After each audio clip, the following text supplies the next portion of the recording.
Another force you will see in physics classes and in the real world is friction. So common definition for friction would be forces that oppose motion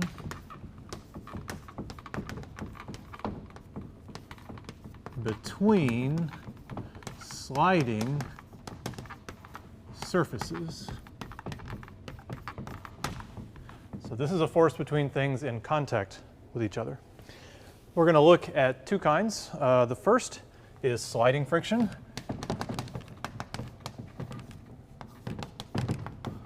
or it might be called kinetic friction. This is the force you get when the two objects are really moving, when one is really sliding against the other.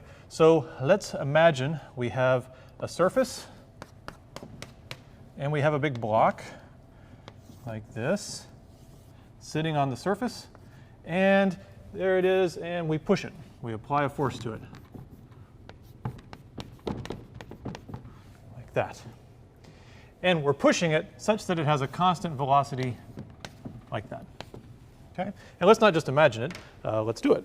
So here is my big block, and we like these things to be, we gotta get some real friction going, so it's a fairly large block.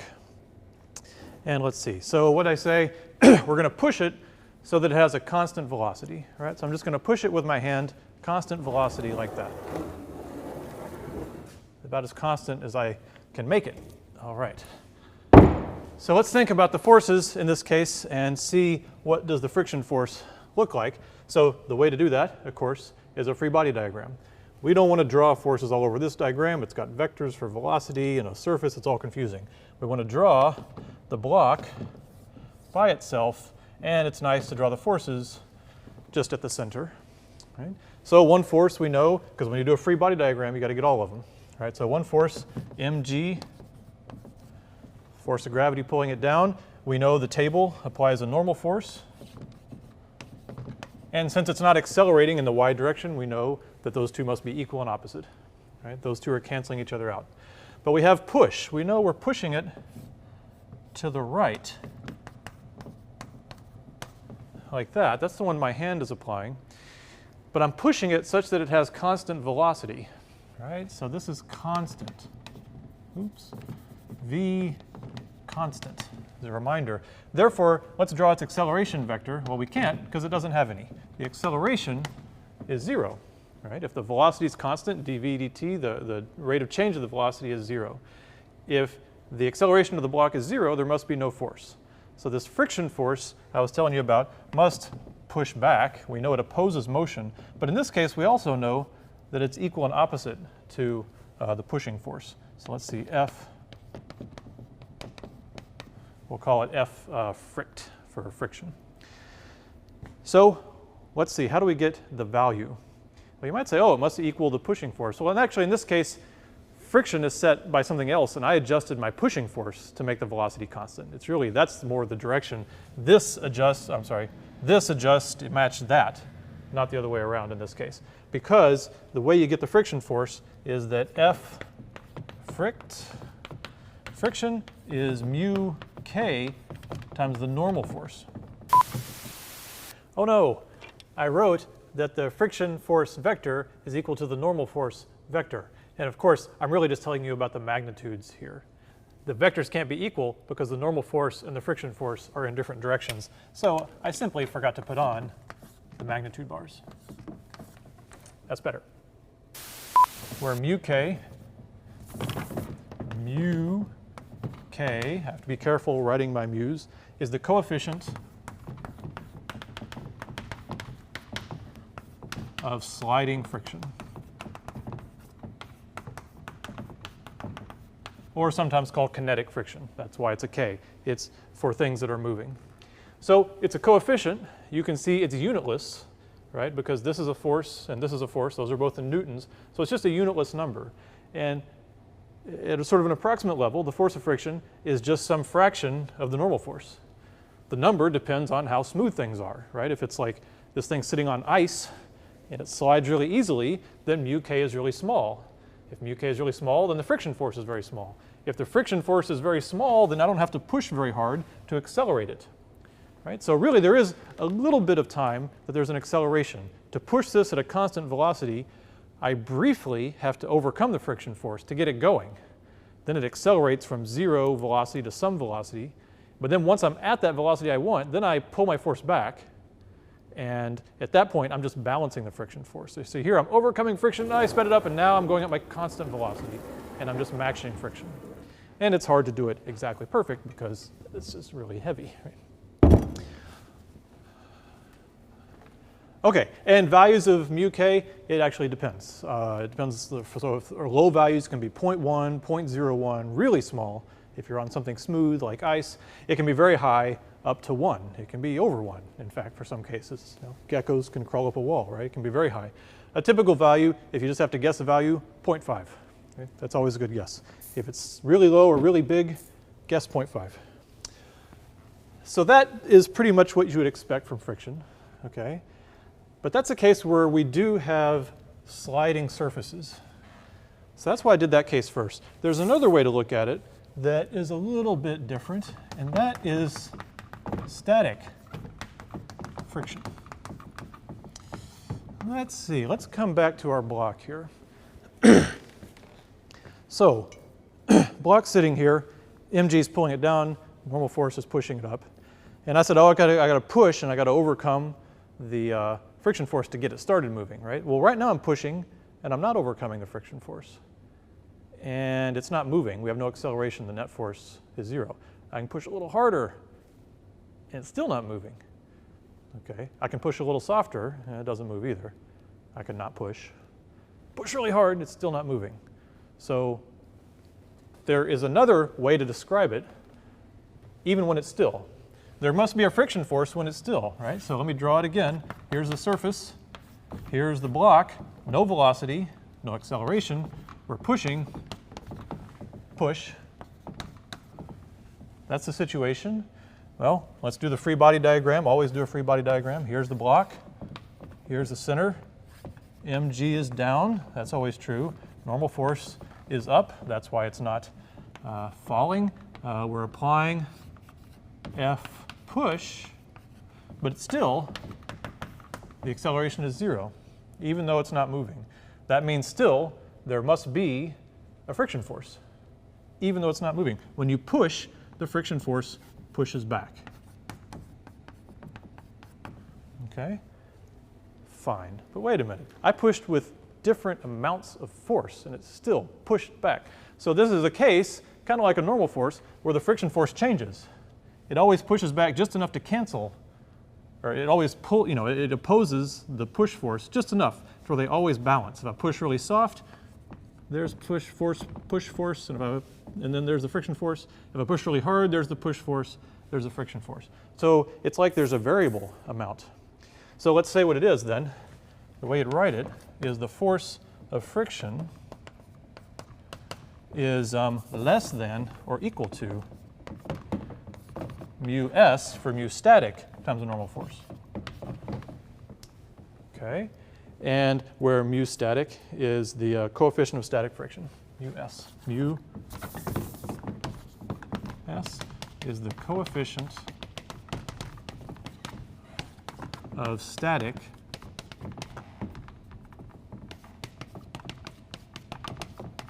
friction. And like the kinetic case, it is unitless.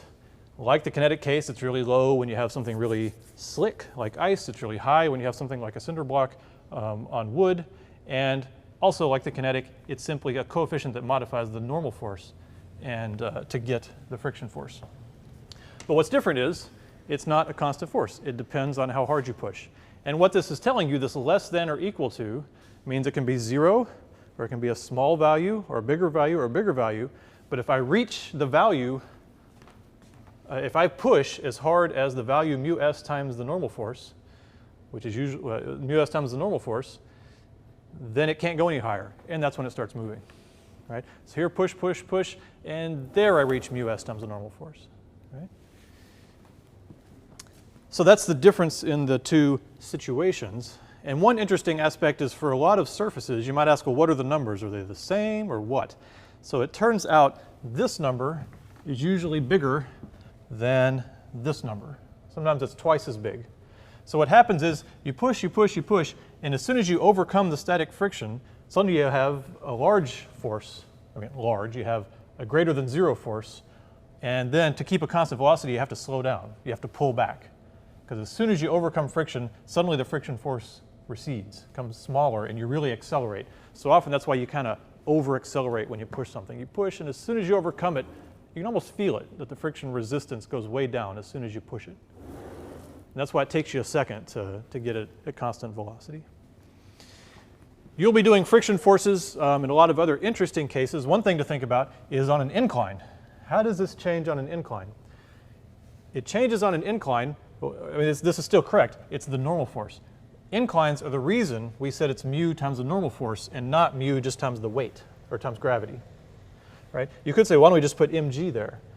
This is a case where mg equals the normal force. On an incline, that's not true, right? On an incline, the normal force is smaller because it's at an angle, as we've looked at already. So the reason we use n is so that you can apply this formula in all kinds of different cases. So we say that all objects fall with the same acceleration near the surface of the Earth, and we showed you that with Hal and Al. But of course the key is that you have heavy objects so that we can ignore the next force, and that is air drag.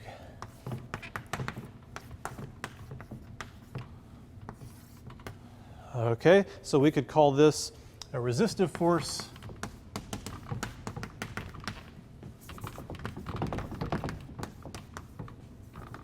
due to a fluid, really, but in this case the fluid is the air, due to the air,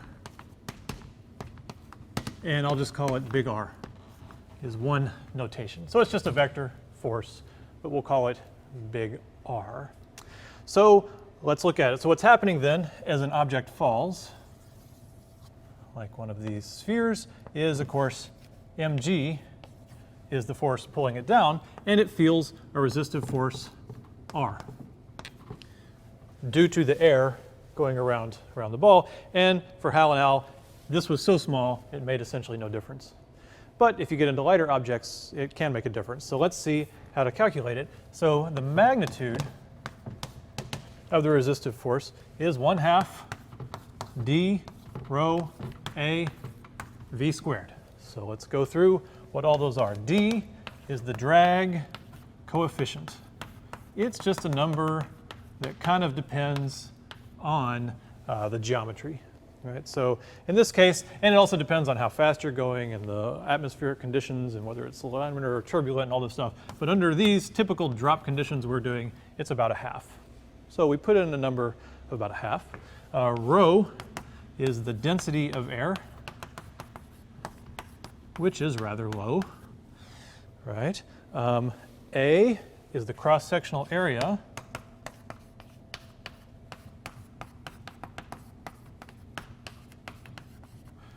Of the object dropping. So not the surface area, but the cross-sectional area, whatever the air sees as the ball or the object falls. And then V is the velocity magnitude. Okay, the velocity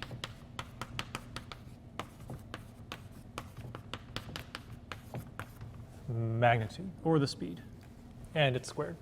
So we're not going to go through and derive where this formula comes from. It's fluid mechanics, very complicated, but we know that this is a pretty accurate representation of the magnitude of the force, and that's the magnitude. The direction is that it opposes V. It opposes the motion down since it's falling, right? So that's why I drew the force up. So we know then that this is going to oppose the motion, and if the object is light, it can actually become significant. The air drag can become as large as the weight. So let's think about the kinetics, okay, or the kinematics. The kinematics are complicated because R, the magnitude of R, depends on the magnitude of V. actually the magnitude of v squared. So all the kinematics we did, remember, they were for constant acceleration, right? So x is x naught plus v naught t plus 1f at squared. That apply for constant acceleration. And you could say maybe we'll have constant acceleration. You just subtract this force from this force. But it's changing, right? So we have a varying acceleration.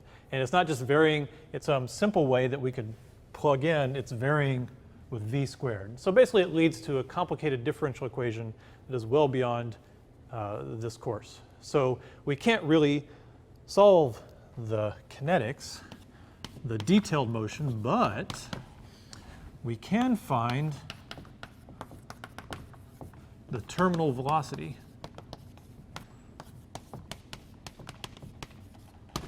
Okay? Terminal velocity means this will keep accelerating and accelerating. As it accelerates, v will get bigger, and when v gets bigger, r gets bigger. So it gets bigger, and v gets bigger, r gets bigger, because it's accelerating down because the gravitational force is still winning. The gravitational force is still bigger than this force.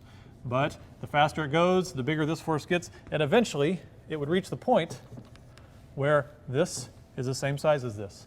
Eventually, when you reach terminal velocity, that's the point where the sum of the forces equals 0, where the weight is balanced by r. Okay. So to figure that out, we don't have to do detailed kinematics. We just have to say, when is that true? Well, that's true when the magnitude of r equals mg. You just write them as scalars, right? So r was what? 1/2 d, drag coefficient, density of air, cross-sectional area, velocity squared equals mg. And we're saying when this happens, that's the terminal velocity. So I'll put a big T right there. So it's really a specific velocity. It's not just any velocity. This is any old velocity tells you that force. This is at a specific velocity. These two are equal. So if you flip that around and solve it for Vt, you get the square root of, let's say you bring these under here, so you get 2 mg in the top, and you end up with d rho a in the bottom.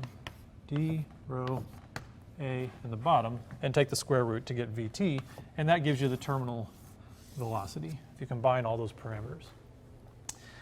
So to check if something's going to reach terminal velocity, there's a few things you can do. For instance, in the sphere drop that we did with Hal and Al, I calculated, if you assume there's no drag force, what speed would they hit the bottom? I got that speed, I plugged it in, I got the drag force at that moment, and it was much, much, much less than mg. And what that tells you is this never got very big, right? And if anything, it was going to slow it down to a slower speed compared to having no drag force. So it was really small. It was like 1/100th or 1/1000th of mg. But we could look at this and figure out ways to get the terminal velocity to be lower, to where it would basically slow down earlier, right? And one would be to have a much smaller mass. But we want the drag coefficient to be the same. We want the area to be the same. So to demonstrate, we're going to demonstrate this with some new balls, and they look like this. So I have 3D printed some balls to have the same diameter. They're still 76.2 millimeter diameter, 3 inches. Okay.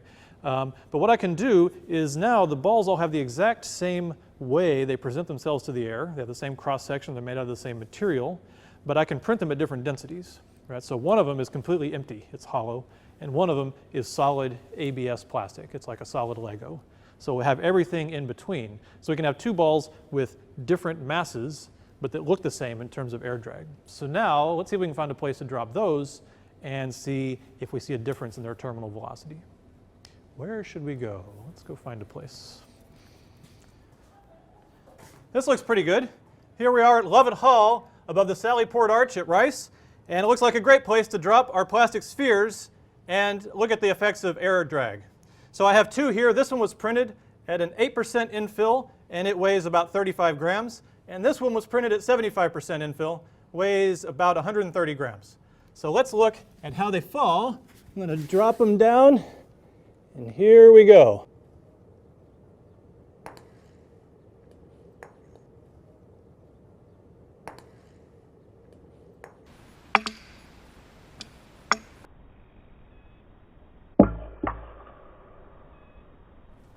So we saw the heavier ball on your left fell faster. And that's what we expect. They both feel the same drag force, but it has a bigger effect on the lighter ball. We can also see that in our derived formula for the terminal velocity. It was a square root of 2 times mass times gravity over the drag coefficient times the density of the air times the cross-sectional area. So you would expect the lower mass ball would have the slower terminal velocity. It slows down more from the free fall condition. We can also see that in a velocity time plot. If you were to plot the velocity of one of the balls, it would look something like this. It starts out at 9.8 meters per second squared with that slope right at the beginning, but then the acceleration goes to 0 and it reaches VT, terminal velocity.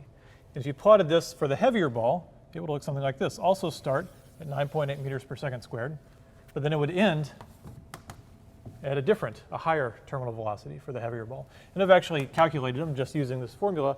For the lighter ball, it only gets to about 15.6 meters per second. That's for the 35 gram ball. And the heavier ball gets to about 30.2 meters per second. That's for the 130 gram ball. But they don't really quite get to that speed. If you estimate how far they would have to fall to get to that speed, it's something like 20 meters. And we weren't really that high. So we really only made it sort of part way up our way to terminal velocity. But you can actually, from this plot, you can see why the heavy ball strikes first, just based on 1D kinematics. It's going faster. They both had to fall the same distance. The heavy ball's going faster, therefore it gets there first. And that's why you saw them hit out of sync.